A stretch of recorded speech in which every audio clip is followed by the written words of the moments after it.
Welcome. Today we will analyze this painting. It's called A Sunday Afternoon on the Island of Grande Jatte, and it was completed in 1886 by the French painter George Seurat. At first it might seem like a simple paint, but if you look closer you will find that there is something unusual about it. Seurat, in fact, used a technique called Pointillism. It consists of applying small, distinct dots of color in patterns to form an image. Seurat had the conviction that painting in dots would make the colors more brilliant and powerful than standard brushstrokes, and he proved his theory with this painting.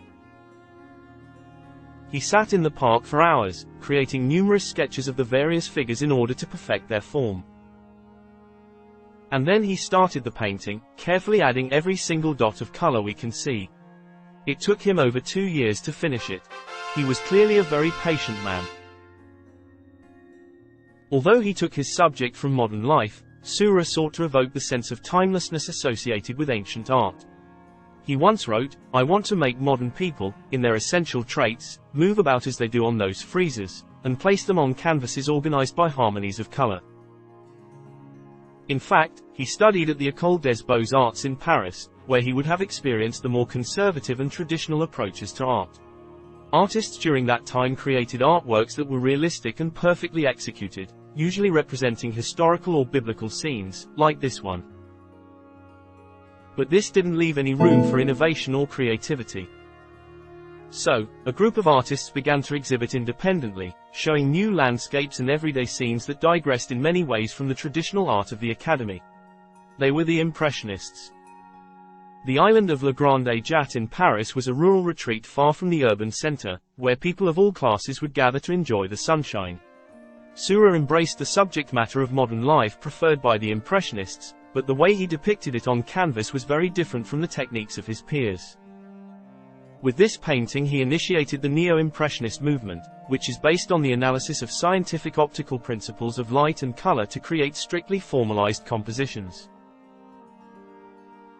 The figures in this painting have been compared to mannequins because they appear static and frozen, without a sense of engagement or emotion.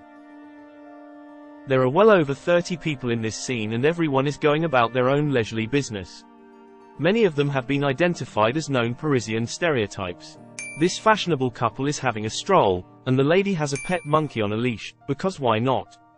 These 3 figures are casually relaxing, and the woman is knitting.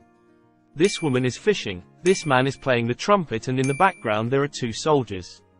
In the center a woman and a girl are walking in our direction. The composition gives us the impression of complete relaxation and leisure, a typical sunny Sunday afternoon. However, Seurat might have wanted to subtly allude to the prostitution that took place on the island. For example, the woman fishing might be fishing for clients rather than salmon and trout. The woman on the right could be with a client, and the lady with the monkey is thought to be a symbol of lasciviousness. The little girl in white, right in the center of it all, suggests an idea of purity or innocence.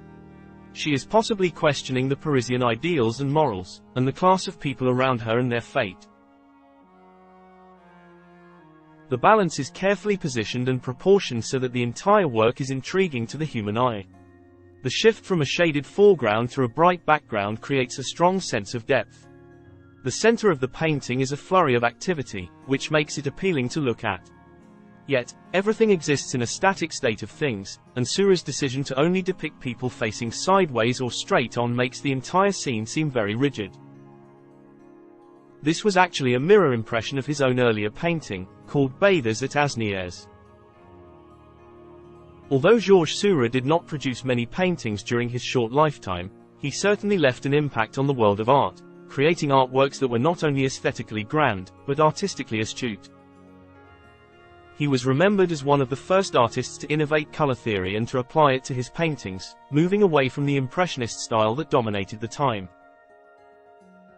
A Sunday Afternoon on the Island of Grande Jatte is a masterful work of art that continues to captivate and inspire viewers to this day.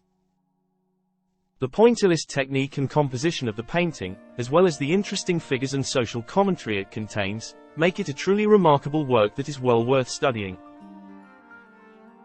So, do you like this painting? Leave a comment and subscribe to the channel.